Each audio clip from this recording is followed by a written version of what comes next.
ওহে আমার মায়ের জাত, বোনের জাত, তোমাদেরকে বলি শোনো।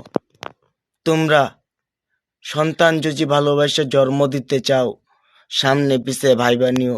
কারণ তোমার ছোট্ট ভুলের জন্য খেসারত দিতে হবে তোমার সন্তানের। ওই সন্তানের অভিশাপ কিন্তু লাইগে যাবে। তাই সন্তানদের সাথে মির্জাফরি নামারমানি করিও না। তোমার যৌন চাহিদা মেটানোর জন্য তুমি আরেকটা ছেলের কাছে চলে যাইতে পারো। তুমি কিন্তু তোমার বাসায় যে সন্তান আছে তার প্রতি তোমার কি খেয়াল নাই? 10 মাস 10 দিন গর্ভে নেও নাই তুমি? কিভাবে সেই সন্তানকে একটা নাগরের জন্য ছাড়ে দিলা? খোঁজ খবর নিলা না? এই কি ছিল তোমাদের মনে? তাই তো বলি, ওহে আমার ভালোবাসার প্রতি রইল শ্রদ্ধা। শ্রদ্ধা থাকার কালীন তাও আমি বলতে চাই, শুনেন ভাইয়েরা, কারণ একটাই, কখন এই ভুল করবেন না যে ভুলের সাজা আপনার সন্তানের দিতে হয়। আজকে আমি সেই ভুলের বলি না, আমার আমার সন্তানের মা মারা গেছে, এখন বুঝি মায়ের দরদ কি? মা তো নারী জাত, মার সে বড় তো পৃথিবীতে কেউ নাই। রাসুলকা পরের স্থান হয়েছে আমার মা, মায়ের পায়ের নিচে জান্নাত।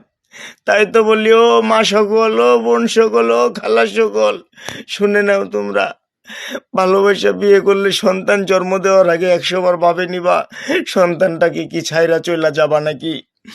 একবার কি দিলকে প্রশ্ন করছিলা, কেন এমন কেন এমন করতে পারলা?